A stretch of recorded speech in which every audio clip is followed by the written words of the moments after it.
So the next point we will study is they don't think he has ever spoken to them. They don't think that he has ever spoken to them. We have written that, right? We finish the messages of the world, drown out God's voice. The next one, they don't think he has ever spoken to them. Now, only when a person believes that God speaks to us through his word, God speaks to us through his Holy Spirit. Unless a person believes that, he will not be able to hear it. Hallelujah. Now during the break, there was somebody who said, if I'm listening to God's voice, I want to talk to the Holy Spirit and say, Holy Spirit, I want to speak. They wanted to speak to me. So they said, when we want to speak to him, he's always surrounded with so many people. So we want to speak to him. So can you please do something? And I took my plate and I just went and sat there and I said, can I sit here?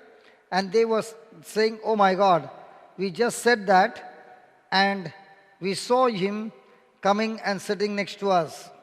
Are you understanding? So it is a communication that you have with the Holy Spirit. Now, this communication will only be stronger and stronger if I believe that he speaks to me. If I believe that God doesn't speak to me, I will never tune myself to hear his voice. And that's why it's very, very important that I believe first. Now, the day I was traveling from Bombay to Bangalore, I was traveling by bus. And because of heavy rain, the bus was a little late. It was late only by 6 hours.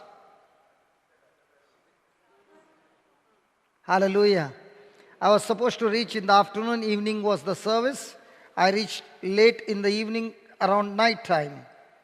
And after reaching there, I had another meeting with somebody. And I was in a hurry because I was already late. So I quickly shaved and I went there. When I came back, I was searching for the razor. I searched the whole house, did not find, because I had used it. The next morning I need it. And I'm searching and searching. The next morning I'm searching, I'm not getting it. And then I got fed up and I sat down in one place and I said, Holy Spirit, I'm tired. Can you tell me where it is? And I was sitting like this. I'm tired of searching. I searched everywhere and I can't find the razor that I used yesterday in the evening. And I said, can you please help me? Can you just tell me where it is? And suddenly I get an inspiration to go to a place and there the razor is. Then he said to me, if you had to ask me before, wouldn't I show you? So now what I'm trying to say is, if I believe that Holy Spirit is a person and he speaks to me, he longs to speak to me. But the question is, do I have a relationship or a fellowship of talking to him? Because first thing I should believe that he is with me, is in me, and he will always speak to me and is longing to communicate to me. But the question is, do I focus to talk to him or am focused with other things? If I believe that he will surely speak to me, then I will take time to fellowship, to take time to quieten myself, and then I will begin to hear through an inspiration or through a thought or through an incident, he will begin to talk to me. Amen? Hallelujah. Thank you, Jesus. Then the next one we wrote, their minds are close to his voice. Why is the mind close to his voice? Because the mind is occupied with other things. Hallelujah. Now, if you are all the time desiring for the things of the world, your mind will be always focused on that area, and now your mind is tuned to that and you will begin to hear the voice from that area. But now a person is having a constant fellowship with Christ through his word, then your mind is open to hear his voice. Most of the time our mind is focused on what? On the problems or on the word of God? On the Word of God. Very good. Hello? Problems or Word of God? Problems. So most of the time, is the problem talking to us? So all that you are hearing, the voice, is it faith or fear? It is giving you more and more anxiety. It is giving you more and more worry. I want to tell you, when I went through that pressure for 14 days, extreme pressure, that even though I know the Word of God, I'm trying my best, I'm still going and getting entangled in those thoughts. Till I took the headphone and plugged it in and kept only listening continuously, and that's the time when I got delivered. Praise God. Are you with me? So somebody who saw me said, "Brother, how can it happen to you?" Listen, if it is not God's grace, we all can fall. We all can never boast of our strength. That's why St. Paul says, I will always boast of my weakness. Why? Because in the midst of my weakness, the Holy Spirit is strongest and He speaks to us and makes us strong. Hallelujah. Hallelujah. The moment you boast that I'm strong, I will not fall, you will surely fall. Because there you are saying, it's on my strength that I will be able to overcome. But when you say, Lord, I cannot do it, but I know that with your strength, I will be able to do it. Now you are self-dependent or God-dependent? See, God wants to speak to us, and we will be able to hear His voice more clearly the more we are God-dependent and not self-dependent. And human nature is, I want to be first self-dependent, and when it does not work and I get into trouble, now I will go in search of God and say, God, where are you? Is it right? Come on, is it right? But if a person begins to develop, I remember I shared this testimony long time back. Let me share it again.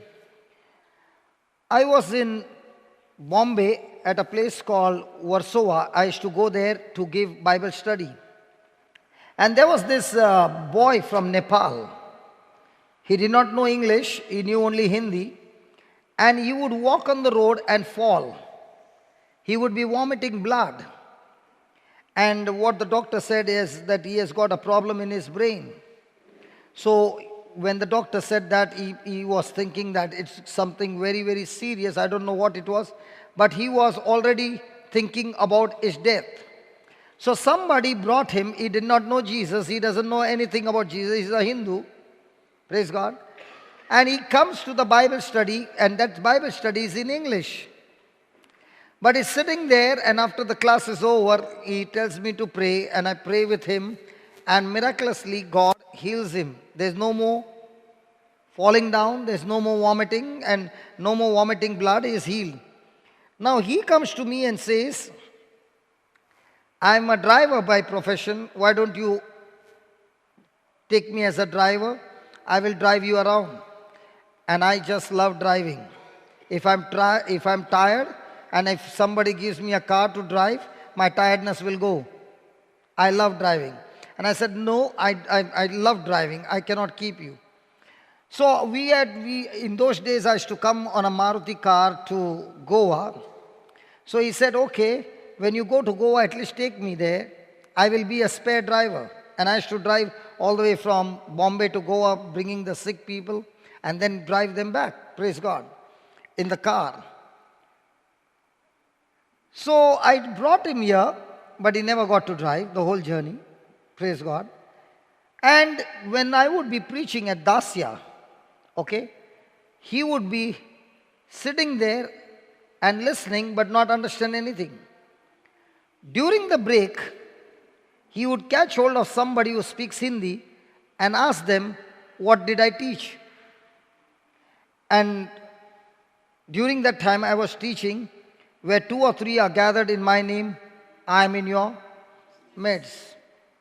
So he got one scripture and he began to think about it and began to speak about it. Where 2 or 3 are gathered in the name of Jesus, Jesus said, I am in your midst. Praise God.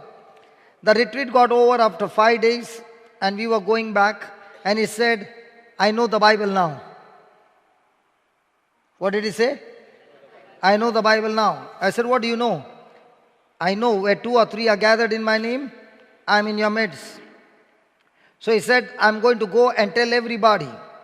So first thing he did was, he went to his friend with whom he used to be drinking all the time, and he said, you want to be free from alcohol? He said, yes. So he said, I will tell my friend to deliver you just as he delivered me. And he said, okay, I will introduce you to my friend, he will set you free. And he said, close your eyes. And he opened his mouth and said, Jesus, you said in Hindi, where 2 or 3 are gathered in your name, you are in our midst.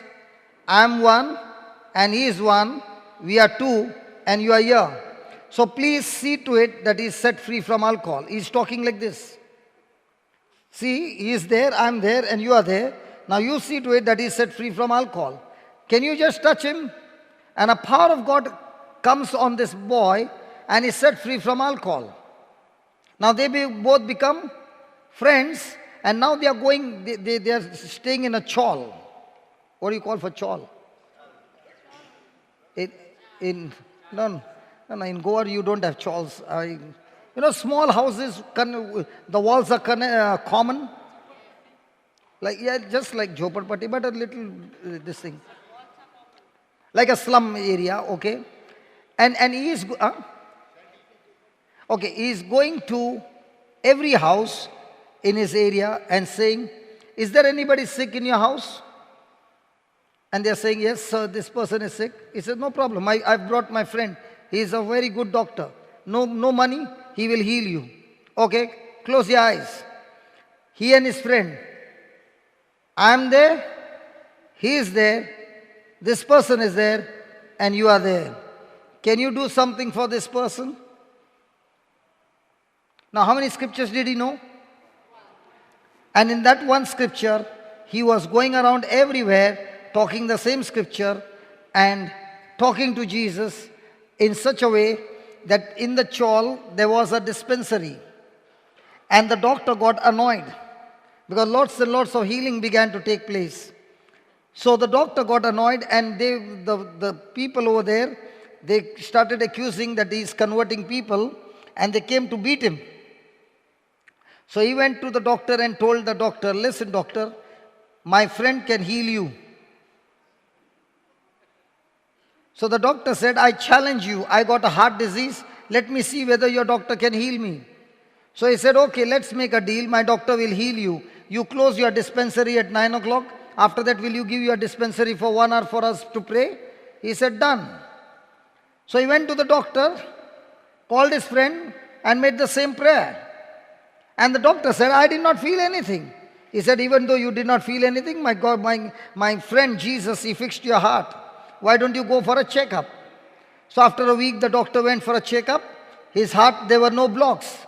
The doctor came crying and he said, I did not experience the power, but what I saw the report, I believe in your Jesus. And that dispensary from 9 to 10 became a place to pray where sick people were coming and getting healed.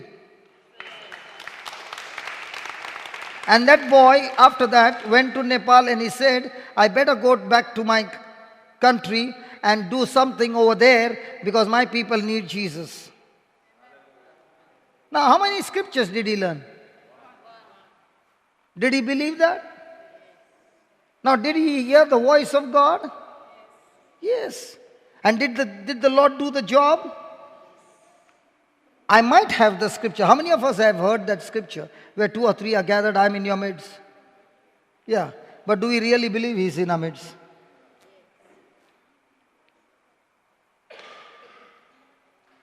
Praise the Lord. Hallelujah. So was his mind closed to his voice, or was his mind open to his voice now? Hallelujah. So in the same way, when you start believing the scriptures, what happened to me was, when somebody came and told me, this Bible is nothing but a bag of seeds in my life right in the beginning. And he said, in this bag there are a variety of seeds. There's a seed for healing, there's a seed for deliverance, there's a seed for protection, there's a seed for prosperity, there's a seed for success. You choose what seed you want. So as I was going through the Bible, my first scripture in my life was Luke 4:18 and 19. And I took that scripture and I said, God, I'm already healthy, I'm already healed. I need the anointing. And I began to repeat that scripture again and again and again and again, number of times. And the more and more I repeated the scripture, faith began to rise up in me. In those days, I was not preaching the word, but I used to go and share my testimony. So I had gone with some ministry to a place called Silvassa, and I shared my testimony. You know, it is always better to go to a place where nobody knows you. Because when people know you, they know you, how you were in the past, nobody gives you a chance. Are you with me? See, if you go and talk to your family, they'll say, I know who you are.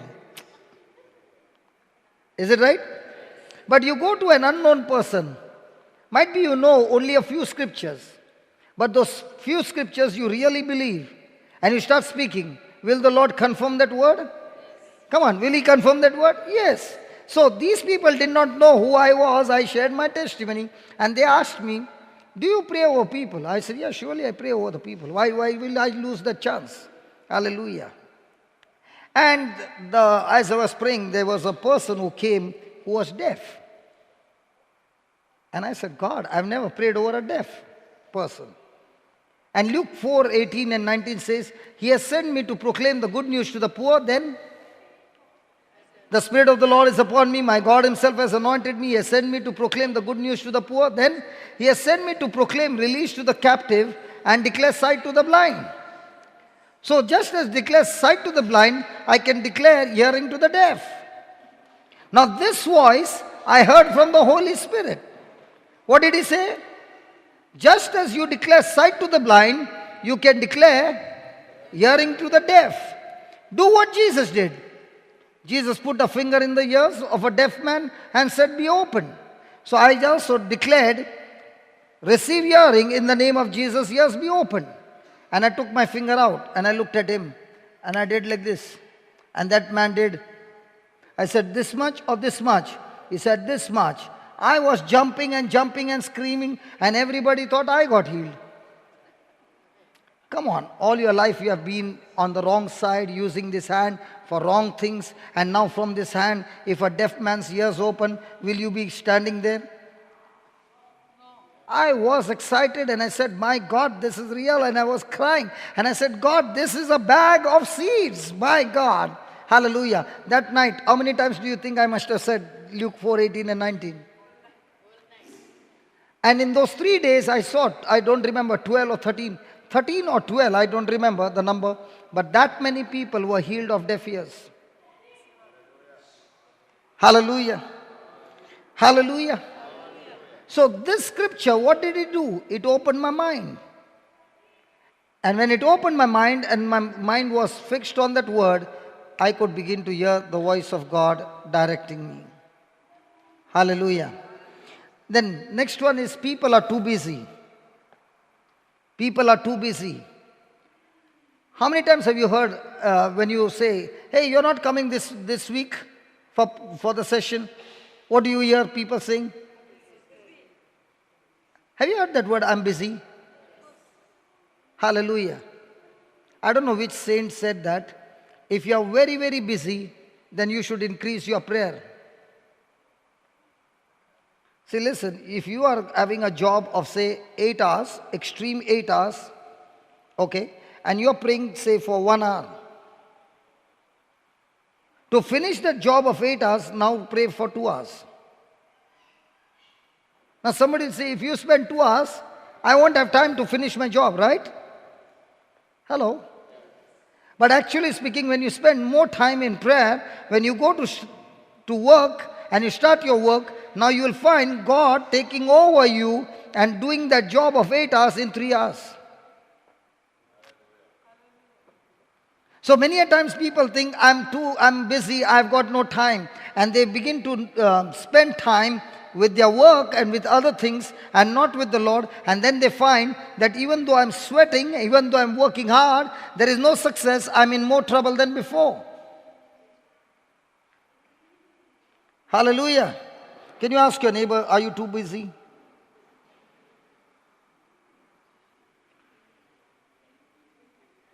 Can you please write down there? It's a very important sentence. If Christians don't spend time with the Lord, if Christians don't spend time with the Lord, their ears won't be tuned, their ears won't be tuned to hear His voice.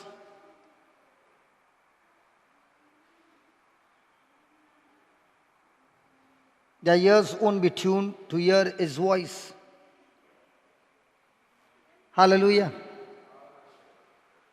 So do we want to hear the voice of God? Yes. To hear the voice of God, you need to spend time with the Lord? Yes. To spend time with the Lord means spend time in fellowship, in relationship, through His Word, with praise and worship, with thanksgiving, with recalling all the great things that the Lord has done for you. Amen? Amen. Then the next one, they may fear the message. They may fear the message. They may fear the message. Can a person have fear of the message of God? Like what?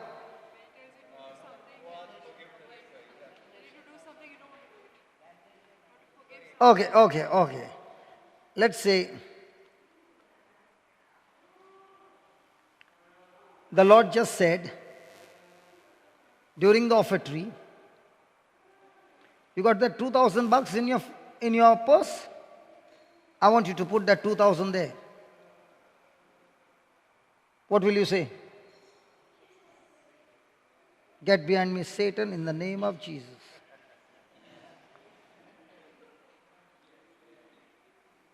But if the Lord is going to say, today I'm going to bless you with 2,000, praise the Lord, thank you, Jesus. Hello? See, people don't want to hear the message, that message which challenges them to do a particular thing that they don't want to do.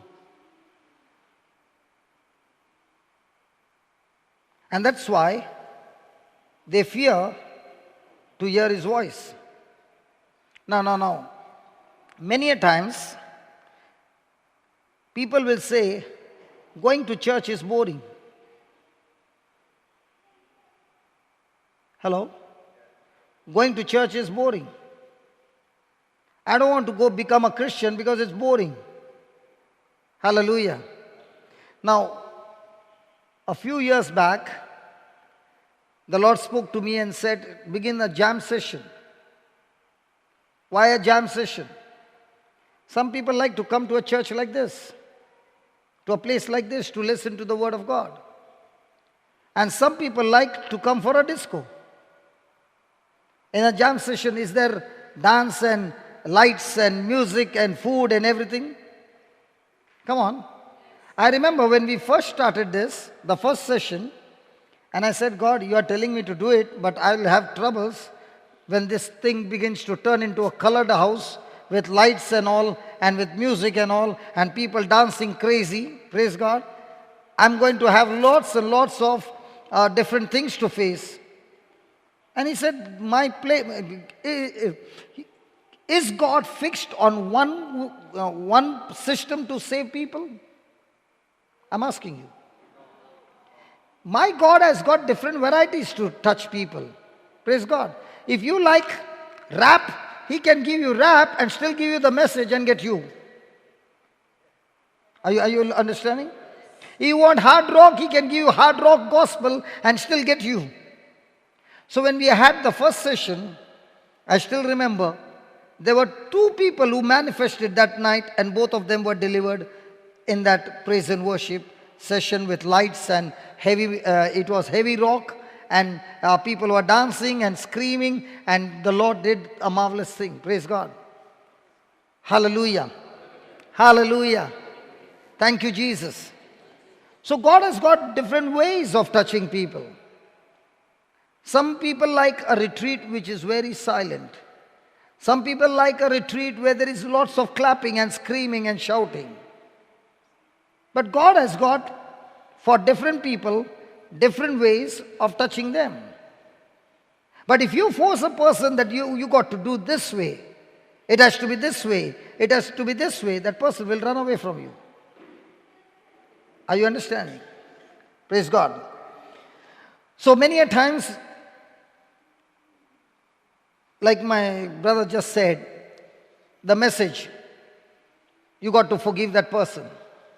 At once comes, no, I will not. That person has done so much bad to me, so much evil to me, I will not.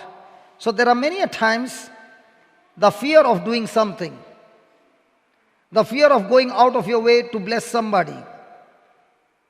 How many of you have got that CD, sower in the seed? Do you know the secret of that CD? Hello? This is the permission with the person concerned. I'm sharing this testimony. In those days, we used to preach the word of God. Okay? And I'd been to a place called Bhusawal in Maharashtra. And there, during the anointing time, a young girl, might be about 14 years old, got filled with the Holy Spirit, praying in tongues. The service got over at night, but her tongues did not stop. She's still praying in tongues. Her aunt had brought her, and the aunt reached her home. And when she went home, the dad said, "What happened today?"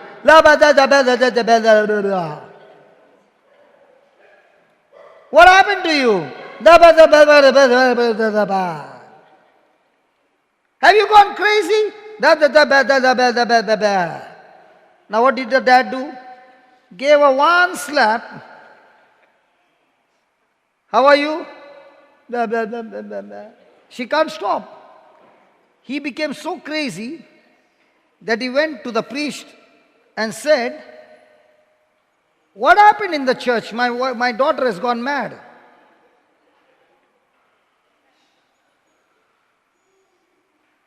And the priest said, there was a preacher who came from Bombay. That was the anointing of the Holy Spirit. And there were many who were praying in tongues. He told the priest, "I will see to it that this man never puts a step in Bhusawal."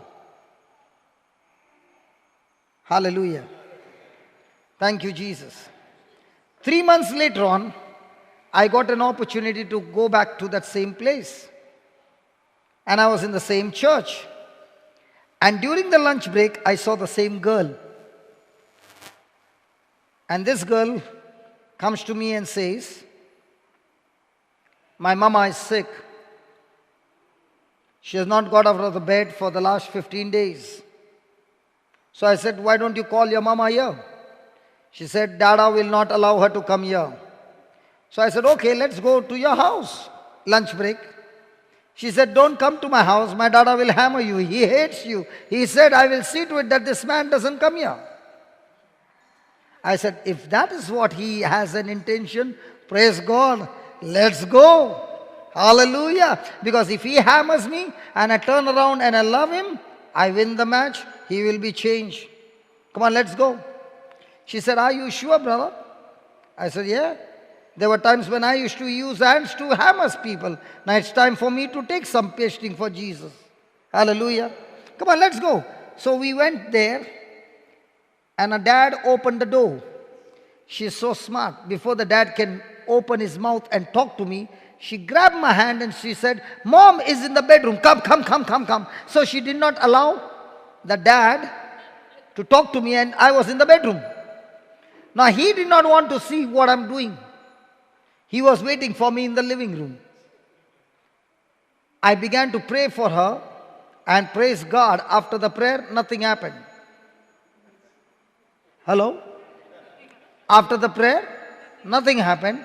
Neither a fever went, neither she got up from the bed. She's still the same. I told the girl, "I'm going." She said, "Wait." And she peeped. Dad was sitting at a distance. She caught my hand and she said, "Come on, brother, come on." She opened the door and put me out. The girls are smart, isn't it? Hallelujah. So I came back to church. I began to preach. That evening, the worship was going on. And somebody said, that girl's dad is sitting in the parking lot where there is no light. He's sitting, like we have got a tree and then you make a circle of concrete. He's sitting on that in the parking lot and listening to what is happening. So I left the mic and I ran towards him and I pleaded with him and said, please come inside. The Lord wants to meet you. He loves you. With all that request, he walked inside. And the anointing session was going on. We were praying and the power of God came upon him and he got touched and his life got changed. Now I asked him, what made you come? Now after he got touched, I asked him, what made you come to church? He said, when you prayed and you went, I went to see my wife. Is she also doing da da da da da da da? She was not. But there was no change in her. So I went back and I was sitting. After 15 minutes, I saw some sound in the kitchen. So I went to the kitchen. My wife was doing all the work, cooking and everything.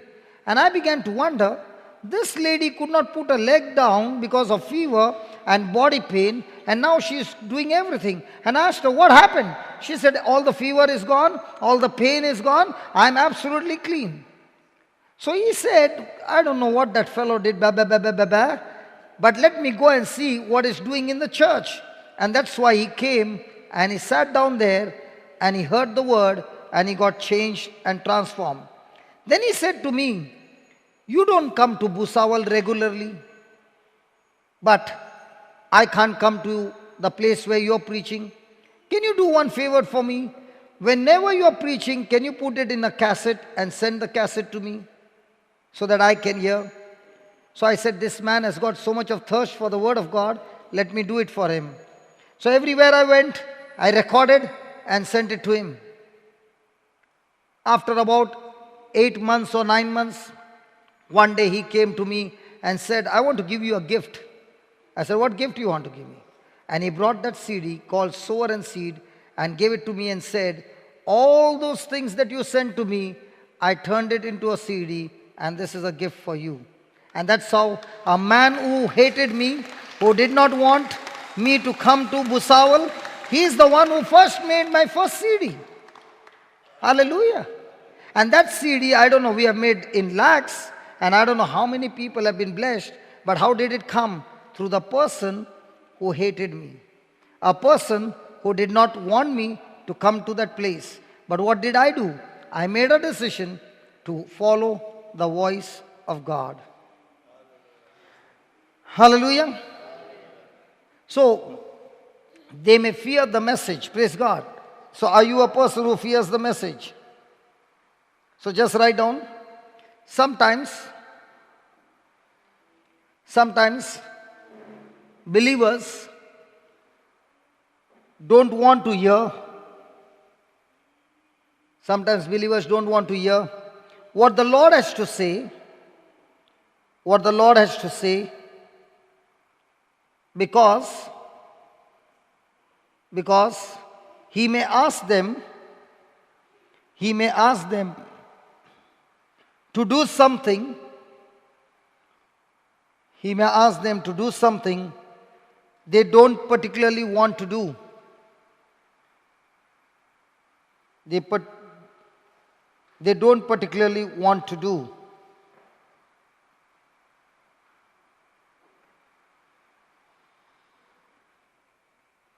Praise the Lord.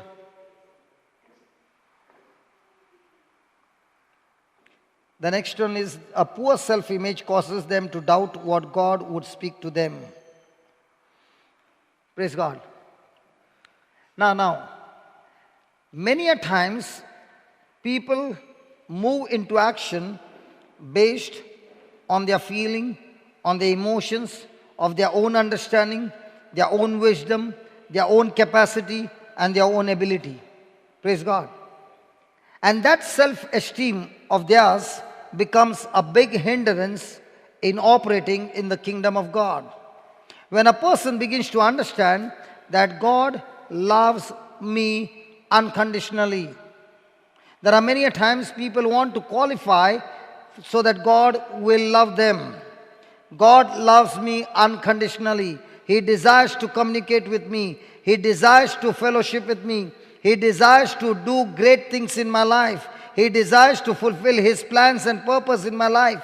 But when a person begins to look at his own ability, his own capacity, and begins to operate in his life based on that, he will never be able to go into the supernatural, because he will always begin to doubt God's love. Hallelujah. Has anybody ever doubted in a life? Has anybody ever been in fear? So whenever we doubt or we are in fear, it is only because we doubt His love. Okay, let me ask you a question. You are in trouble and you know that your parents love you. When you are in trouble, will they do anything and everything to get you out of trouble? Come on. Why? Because of love. And only when you know that they love you and they will do anything to get you out. Praise God. Okay, let me give you my example. As I told you, I was a black sheep of the family. I fought with my dad and walked out of the house. I remember telling Dad, what you earn in a month, I earn in a day. Okay? And with that pride and arrogance, when I walked out, my business which was working went into a loss and I lost everything. And now I was in trouble. Now who do you think will get me out of trouble? Hello? Dad. Now can I go to Dad, all the boys I'm asking? Boys? Hey, all the boys. When we wanted something, did we go to Dad or Mom? Who had the money? But where did we go? And all the girls, where did you go? They went directly to the head office. We went to the... Hallelujah. So, I also went to my mom. And I said to my mom, I am in trouble. I need money. What do you think Mom must have said? What do you think Mom must have said? She never said, didn't you tell my husband, that's your dad, what you earn in one day, in 1 month, I earn in 1 month day? She never said all those things. She said, don't worry, I'll do something and Dad will give you. Praise God. The time came for the payment. Dad came. He brought the money. He gave the money to me. Never asked me a question. Gave it to me and walked off. And I began to wonder. I was the one who was arrogant. I was the one who was filled with pride. I was the one who told him, what you earn in a month, I earn in 1 day. And all those things. Now it was his turn to give me back, but he never said a word. He gave me the money and walked out. Praise God. Why did he give me that money?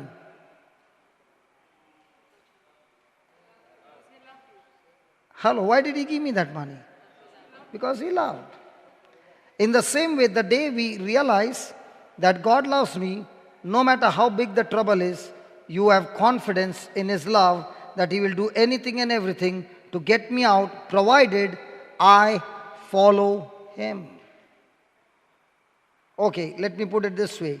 You are coming from Porvorim and you wanted to come to this place. You came near the St. Alex Nuns Convent. Let's say you went straight and you reached St. Alex Church. Will you ever be able to come here? So somebody said, take a U-turn and there you will find the convent. From there you take a right turn. So you took a U-turn and you went straight and you went back to Porvorim. Will you reach here? Even though you don't know the place, but somebody who knows the place gives you instructions, and when you follow those instructions, you will reach your destination. In the same way, God is saying to you, no matter how much troubles you are in, doesn't matter. I got millions of ways to get you out of the trouble. And not only out of the trouble, I've got desire to make your life awesome, wonderful, because I love you, I care for you, and I'm giving you instructions, even though you don't understand, even though it's painful, even though it's uncomfortable. You just follow my instructions and I will get you out of that situation. But what are we saying? God, get me out of this situation, but don't tell me to follow the instruction. Let the preacher follow the instruction, pray over me, and get me out. Praise God. When you go back home, try this experiment. Will you try? Okay. Prepare the coffee and put salt in it. And then taste it. It will be salty. Then keep it there. Go for 1 hour of praying. And then taste it. It will become sweet. What will it be? Salty. So after praying, make 1 more coffee and again put salt in it. It will be. But let's say the 3rd cup you make and you put sugar in it. It will be. So in the same way, the Lord says, when you follow my instructions, no matter how bitter your life is right now, that instruction that you follow, I love you, I care for you, and if you can follow my instruction and my word and follow my voice, no matter how bitter your life is, I will turn it and make it sweet. And I'll make it so sweet that wherever you go, that sweetness will spread to others and their life also will become sweet. Hallelujah. So when your life becomes sweet following the instructions, somebody will say, hey, listen, my life is bitter. And you will say, hey, I've been to that path. I've been there, but I heard the voice of God following His instruction. In the beginning, I did not know what it meant, but as I kept on following, it was in slow motion. But thank God there was some motion.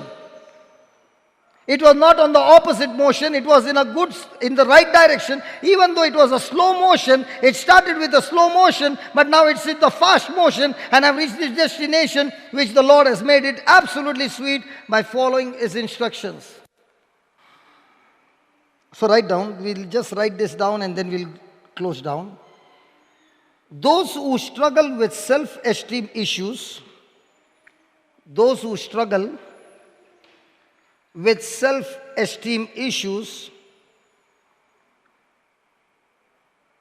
don't realize how precious they are, don't realize how precious they are in God's eyes, don't realize how precious they are in God's eyes, and how much He desires to communicate with them. And how much He desires to communicate with them. Praise God. Hallelujah. Oh loving Father, we thank You. Thank You for this full day, Lord. Awesome experience. The manifestation of Your glory, the demonstration of Your power. Lord, all this is Your glory and everything belongs to You, Lord. Thank You, Lord, for showing us that we all long to hear Your voice, but there are so many things that hinder us from hearing Your voice. Very simple people in the Bible heard Your voice, followed Your instructions, and they were able to get connected into the supernatural, and their life became a blessing to the nations. In the same way, Lord, Heavenly Father, in the name of Jesus, we pray that with the anointing of the Holy Spirit that You have given us, Lord, You have made us realize that when we are busy, when we are focused on the things of the world, we get drowned into all those corrupted, lustful things. And instead of hearing the voice of God, we get so addicted to hear the voice of the stranger that every fruit that we produce is no longer of the kingdom of God, but the kingdom of the devil. Father, Thank you for showing us these truths. Help us, O Lord, to apply these truths in our day-to-day life. And with these truths, we will be able to live a victorious life, a life that is pleasing to you. We thank you and we praise you in Jesus' name. Amen.